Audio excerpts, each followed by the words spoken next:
Magandang araw po, welcome po sa aking channel, Love9 TV. Patalasasan po, meron po ba kayong mga properties na napapabayaan or non-performing assets? Plan nyo ibenta, pero wala kayong oras sa pagbenta nito. Kung ito'y pagkakatiwala nyo po sa amin, tawag lang po kayo sa aking numero, usap po tayo, gawin ko po ng video for free. Yes, libre po, wala po kayong babayaran. Tutulungan pa namin kayong mabenta ang inyong property. Kami na po bala sa marketing, sa boosting or paid ads. Even sa tripping, hindi na po kayo mapapagod sa pag-entertain ng mga buyers. Kami na po bala sa lahat. Tawag lang po kayo. Nandito po tayo ngayon sa isang exclusive subdivision malapit sa Tagaytay. Meron po tayong bagong video presentation, isang 3-story house and lot na may lot area na 500 square meters. May floor area po ito na 425.65 square meters. 5 bedrooms with toilet and bath. May family room, powder room, basement with entertainment area, at maid's quarter. Dito po sa loob ng subdivision ay kumpleto po ang amenities at meron pong 24 hours security. Ito pong bahay ay well-maintained. Actually, kaka-renovate lang nito, kaya wala na po kayong ipapagawa dito. Yan po yung garahe. Nakakasya 2 SUV. Dito naman sa harapan, yung common car park, ay kakasya po ang 4 na sasakyan. Napakatahimik po ng lugar, sariwa ang hangin, at malamig po ang klima. Napaganda po nito para sa inyong bahay bakasyunan o retirement house. Kahit pong malaking pamilya kayo, kakasya po kayo dito. Gawa ng napakalaki po nitong bahay. Ito po yung entrada. At yan naman yung fasad. Gaya po nang sabi ko sa inyo, ito ay newly renovated. Kaya anytime na ma-acquire nyo ito, pwede na pong lipatan kaagad. Wala na po kayong ipapagawa.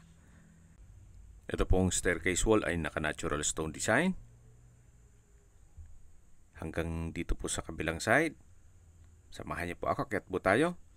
At nandito na po tayo sa may main door na meron pong balkonahe. May coffee table. Vintage ceiling lamp. Yan po yung main door. Dito naman po may porch swing. Wooden design po itong wall. Pasok na po tayo. Ito po yung living area o salas. Then meron pong malaking sliding window glass. Open concept lang po ito mula living area hanggang dining area. Kaya maliwalas. Ito po yung dining area. Wala pong nabanggit kung kasama po itong round table na dining set. Then dito naman sa dulo ay may sliding glass door. Papunta dito sa open lanay. Hanggang sa dulo po may setback. Naka-natural stone din po itong riprap or fence na rin. Then yan naman po yung paikot papunta dun sa harapan ng bahay. Balik po ulit tayo dito sa loob. Dito po sa dining area ay naka-double high ceiling. Mula po dito matatanaw natin yung living area at yung main door. Yan po yung hagdan. Mamaya akyat tayo dyan. At check po muna natin itong formal kitchen. May kitchen countertop, kitchen drawer and cabinet, stainless sink with faucet, wall-mounted kitchen cabinet, at meron pong kitchen window. Yan po yung pantry. At may ilang steps ng stair dito. Yan naman po yung daan papunta sa hagdan, going sa basement. At yan po ulit yung living area at main door. Yan na po tayo galing kanina. At yan po naman yung dining area. Lipat na po tayo dito sa kabilang side kung saan dito naman po yung unang kwarto o first bedroom na kung meron man po kayong PWD or senior citizen sa pamilya, itong kwarto na to ang para sa kanila. Meron pong from floor to ceiling na wardrobe. Wooden design ng tile flooring. Malaki naman ang espasyo. May window type aircon. May mga outlet na rin po. At may sliding windows with blinds. May pin lamp, center lamp. At may sariling toilet and bath.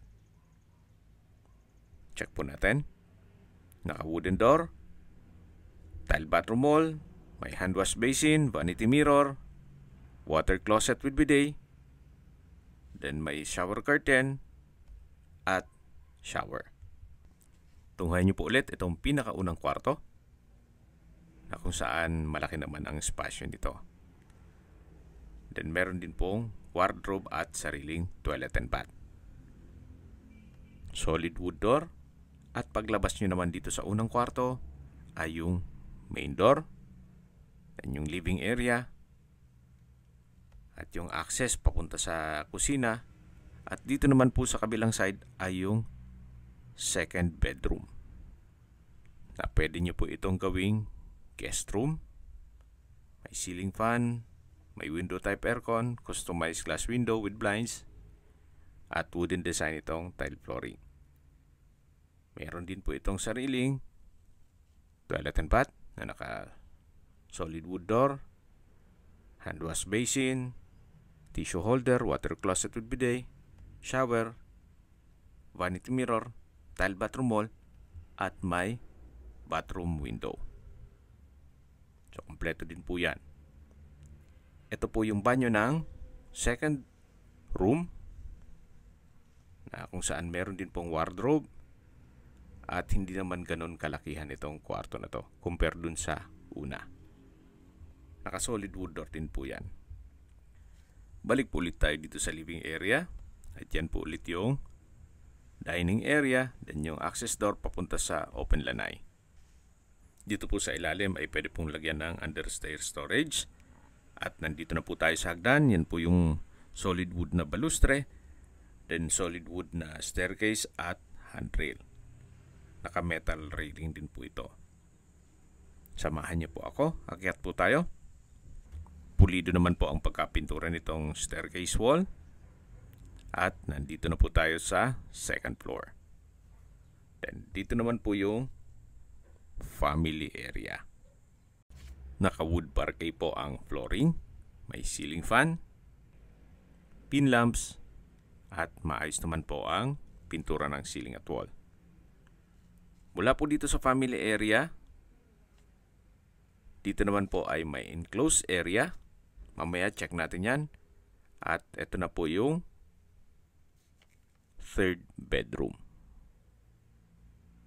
Naka-wood parquet, napakalaki ng espasyo. May split type aircon, ceiling fan. May mga outlet na rin po.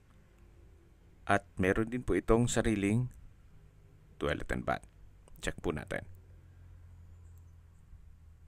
May wardrobe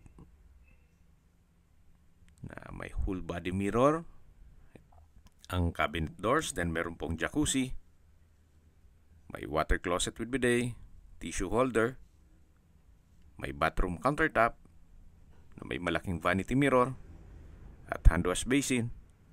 Sa ilalim po pwedeng lagyan ng bathroom cabinet, at dito naman po yung shower enclosure. Naka-tile bathroom wall from floor to ceiling po. Then may outlet para sa hot shower set. Meron din po itong bathroom window. Ito po yung toilet and bath at may walk-in closet ng third bedroom. Napakalaki po ng espasyo at meron pong customized glass windows with blinds, solid wood door, at balik po ulit tayo dito sa family area. And sa dulo po yung open below. Lipat na po tayo dun sa kabilang kwarto na naka-solid wood door. Then meron pong ceiling fan, pin lamps, wood parquet ang flooring, sliding glass windows, may window type aircon, may bed frame and mattress,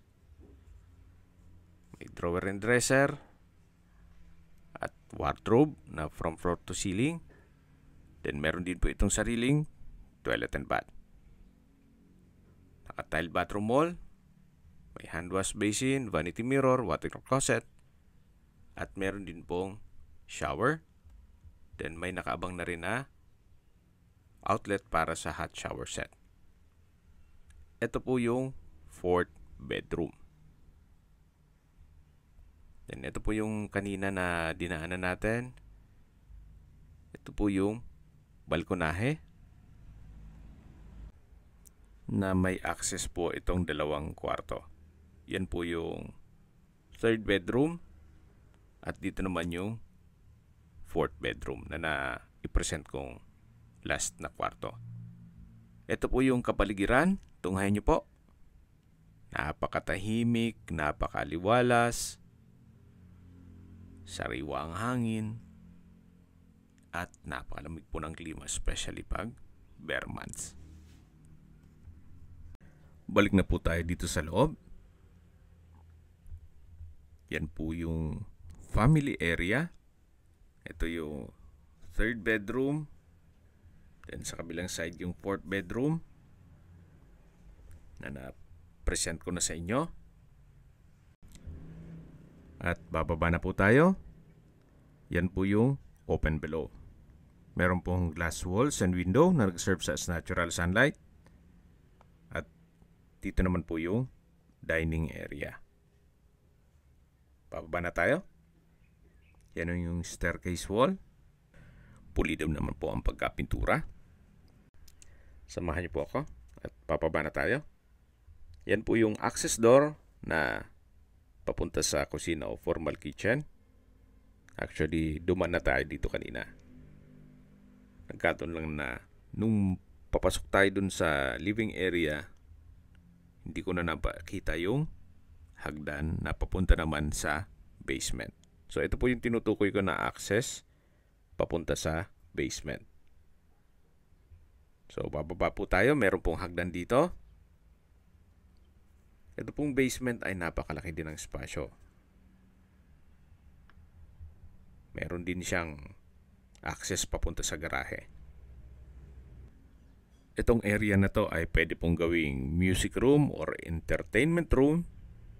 May espasyo rin po para sa understair storage. Then naka-tile flooring. At ito naman po yung fifth bedroom na may sariling toilet and bath. Malaki naman ang espasyo. May bed frame and mattress, bedside table, may lampshade, console table, at ito po yung banyo. May hand wash basin, water closet with bidet, then tile bathroom wall, at shower. Dun po sa dulo ay pwedeng lagyan ng built-in cabinet para may storage. Dito naman po sa kabila ay another room. Pwede gawing office kung may work from home kayo or stock room. Actually, pwede pa rin po itong gawing another room. Kaya possible pong maging 6 bedroom. Kasi yung nabanggit ko kanina is 5 bedrooms lang yan. Then ito po yung access door papunta sa garahe. Ito po yung driveway.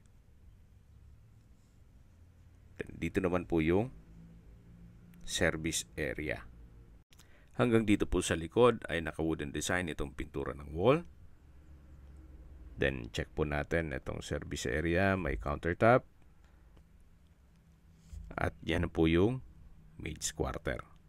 Naka-polycarbonate roofing. Hindi lang po natin ma-check gawa ng hindi available yung susi. At habang naglilibot po tayo, pag-usapan natin ang distance, location at travel time.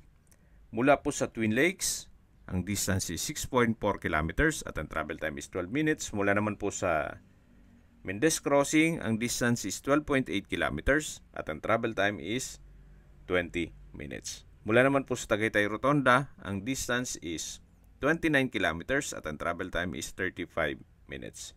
Kompleto na po doon gaya ng public market, groceries, convenience store, remittance center, banks, church, schools, at hospital. Yan po yung lagi kong binabanggit sa inyo na dapat nyo i-consider sa paghanap ng property, yung meron pong malapit na hospital. Hindi ko naman po sinasabing sakitin kayo. Yan naman po for emergency purpose lang naman. At mula naman po sa Manila o sa airport, ang distance is 76.3 kilometers at ang travel time is 2 hours and 23 minutes. Okay, sa presyo na po tayo. Binebenta po ito ni owner sa halagang 25 million pesos net. Ibig mong sabihin, si buyer na po ang sasagot sa lahat ng taxes at expenses with regard to documentation. Yan po yung likod ng bahay. Naka-wooden design din po ang pintura ng wall. At matatanong natin ang open lanay. Yan po yung perimeter fence. Then meron pa pong espasyo dito sa taas na pwede pong gawing garden. So yan po, maayos pa naman. Kung sakali man po na magpaset kayo ng tripping, kailangan po ahead of time gawa ng si caretaker po ang mag-assist sa inyo. Kung may mga katanungan po kayo, tawag lang po kayo sa aking numero. At sa mga kababayan naman natin nasa ibang bansa, meron po akong WhatsApp, Viber at Telegram. Same number lang po, 0917-316-3399. Sa mga nagtatanong naman po ng aming Facebook, meron po aming Facebook page na Nov9TV at Facebook Real Video. Meron din pong TikTok at Instagram. May ibang YouTube channel po kami, the Nov9TV channel, Nov9TV Listings, Nov9TV On The Spot, Nov9TV Updates, at Nov9TV House Rental. Sana po naibigyan nyo ang video presentation. Paki-like and subscribe na lang po sa aking channel para ma-update din po kayo sa aking future listings. Kung sakali po hanap nyo yung mas malaking sukat ng lupa, meron din po kami ibang listings na pwede nyong pagpilian. Huwag po kayong mag-atubiling tumawag sa amin. Then, let us know your budget para malaman namin kung anong property pwede naming ilog sa inyo. Sa lahat pong viewers, subscriber at nagtiwala po sa amin, salamat po sa suporta. Ingat po kayo lagi at yung pamilya. Maraming salamat po.